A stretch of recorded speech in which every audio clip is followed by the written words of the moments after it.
friends, welcome back from the weekend. And let's get on with Chapter 10. Chapter 10, Anne's Apology. Marilla said nothing to Matthew about the affair that evening, but when Anne proved still refractory the next morning, an explanation had to be made to account for her absence from the breakfast table. Marilla told Matthew the whole story, taking pains to impress him with a due sense of the enormity of Anne's behavior. "It's a good thing Rachel Lynde got a calling down. She's a meddlesome old gossip," was Matthew's consolatory rejoinder. "Matthew Cuthbert, I'm astonished at you. You know that Anne's behavior was dreadful, and yet you take her part. I suppose you'll be saying next thing that she oughtn't to be punished at all." "Well now, no, not exactly," said Matthew uneasily. "I reckon she ought to be punished a little. But don't be too hard on her, Marilla. Recollect she hasn't ever had anyone to teach her right. You're going to give her something to eat, aren't you?" "When did you ever hear of me starving people into good behavior?" demanded Marilla indignantly. "She'll have her meals regular, and I'll carry them up to her myself. But she'll stay up there until she's willing to apologize to Mrs. Lynde, and that's final, Matthew." Breakfast, dinner, and supper were very silent meals, for Anne still remained obdurate.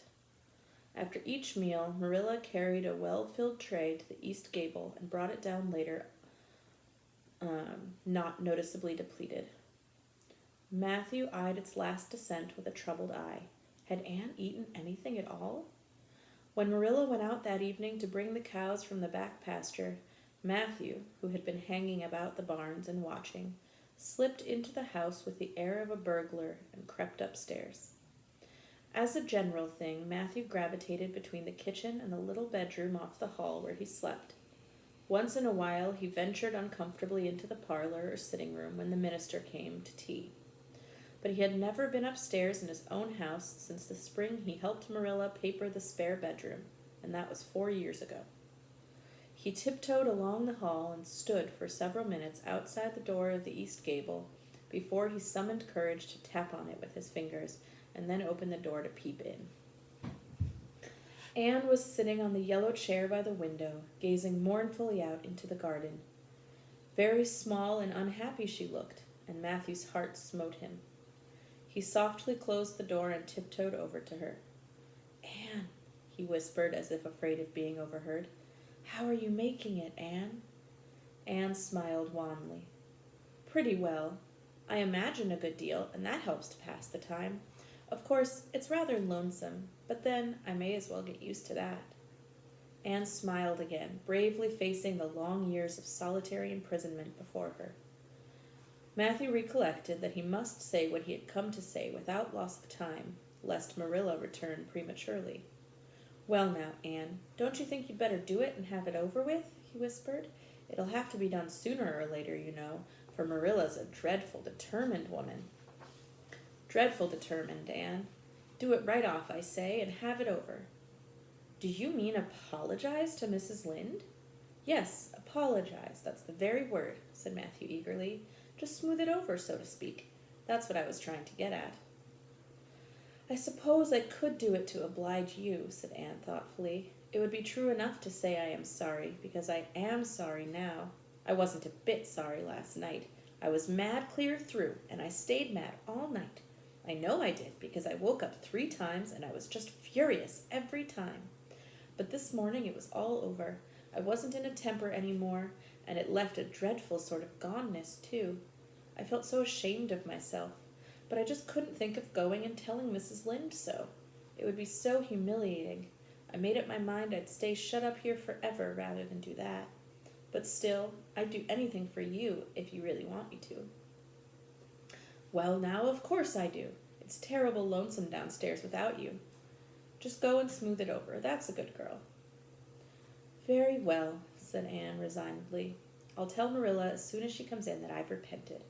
That's right, Anne. But don't tell Marilla I said anything about it. She might think I was putting my oar in, and I promise not to do that."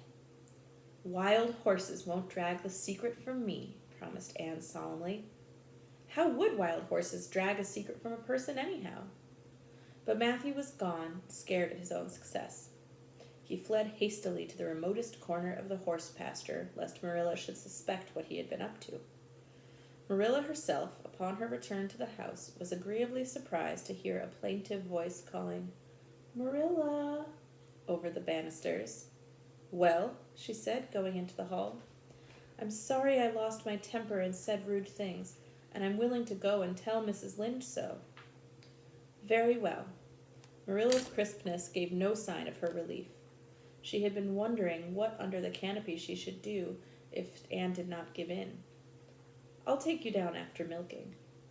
Accordingly, after milking, behold Marilla and Anne walking down the lane, the former erect and triumphant, the latter drooping and dejected. But halfway down, Anne's dejection vanished as if by enchantment. She lifted her head and stepped lightly along, her eyes fixed on the sunset sky and an air of subdued exhilaration about her. Marilla beheld the change disapprovingly. This was no meek penitent such as it behooved her to take into the presence of the offended Mrs. Lynde. "What are you thinking of, Anne?" she asked sharply.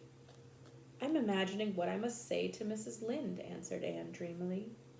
This was satisfactory, or should have been so, but Marilla could not rid herself of the notion that something in her scheme of punishment was going askew.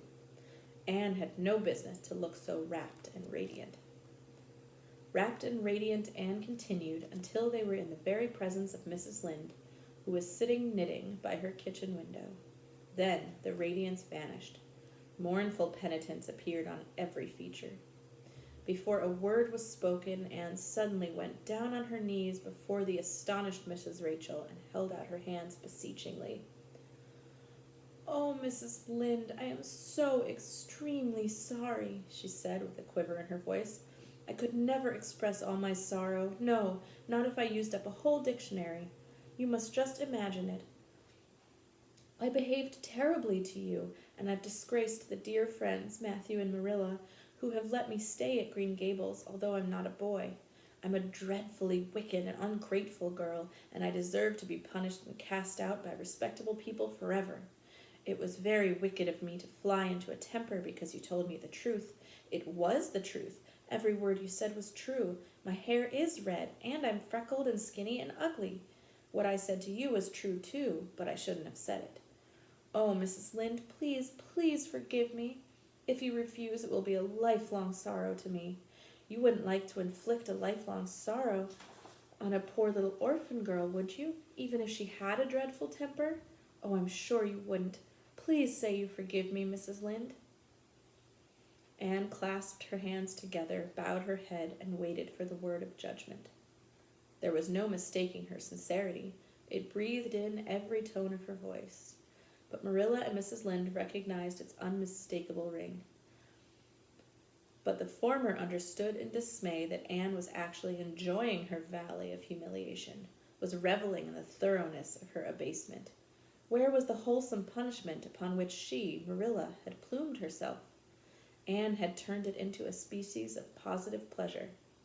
Good Mrs. Lynde, not being overburdened with perception, did not see this. She only perceived that Anne had made a very thorough apology, and all resentment vanished from her kindly, if somewhat officious heart. There, get up, child," she said heartily. "Of course I forgive you. I guess I was a little too hard on you anyway. But I'm such an outspoken person. You just mustn't mind me, that's what. It can't be denied your hair is terrible red, but I knew a girl once, went to school with her, in fact, whose hair was every mite as red as yours when she was young, but when she grew up it darkened to a real handsome auburn. I wouldn't be a mite surprised if yours did too, not a mite." "Oh, Mrs. Lynde!" Anne drew a long breath as she rose to her feet. "You have given me a hope. I shall always feel that you are a benefactor. Oh, I can endure anything if I only thought my hair would be a handsome auburn when I grew up. It would be so much easier to be good if one's hair was a handsome auburn, don't you think? And now may I go out into your garden and sit on that bench under the apple trees while you and Marilla are talking? There is so much more scope for imagination out there." "Laws, yes, run along, child, and you can pick a bouquet of them white June lilies over in the corner if you like." As the door closed behind Anne, Mrs. Lynde got briskly up to light a lamp. She's a real odd little thing. Take this chair, Marilla. It's easier than the one you've got. I just keep that for the hired boy to sit on. Yes, she certainly is an odd child, but there is something kind of taking about her after all. I don't feel so surprised at you and Matthew keeping her as I did, nor so sorry for you either. She may turn out all right. Of course, she has a strange way of expressing herself. A little too kind of forcible, you know. But she'll likely get over that now that she's come to live among civilized folks. And then, her temper's pretty quick, I guess. But there's one comfort. A child that has a quick temper, just blaze up and cool down, ain't never likely to be sly or deceitful. Preserve me from a sly child, that's what. On the whole, Marilla, I kind of like her. When Marilla went home, Anne came out of the fragrant twilight of the orchard with a sheaf of white narcissi in her hands.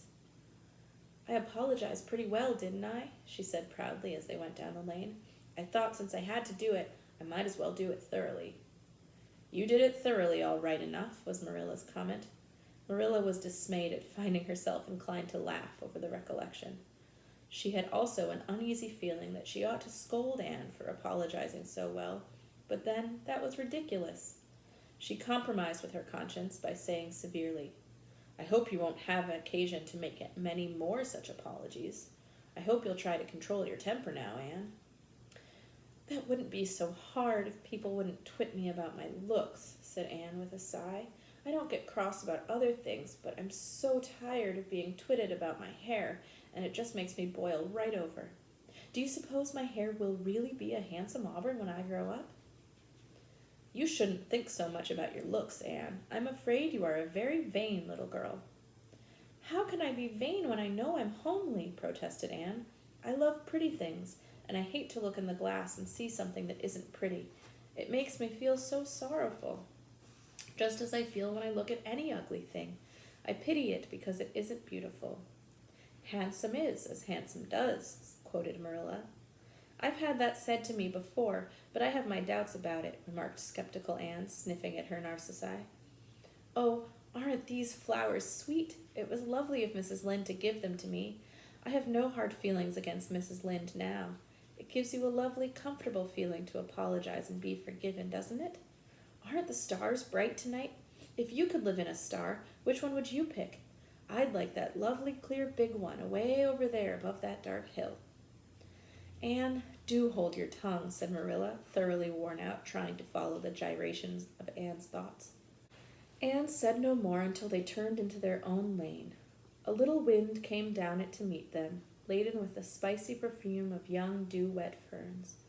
Far up in the shadows, a cheerful light gleamed out through the trees from the kitchen at Green Gables.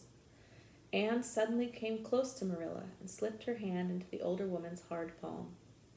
It's lovely to be going home and know it's home, she said. I love Green Gables already, and I never loved any place before. No place ever seemed like home. Oh, Marilla, I'm so happy. I could pray right now and not find it a bit hard. Something warm and pleasant welled up in Marilla's heart at the touch of that thin little hand in her own. A throb of the maternity she had missed, perhaps. Its very unaccustomedness and sweetness disturbed her. She hastened to restore her sensations to their normal calm by inculcating a moral. If you'll be a good girl, you'll always be happy, Anne, and you should never find it hard to say your prayers.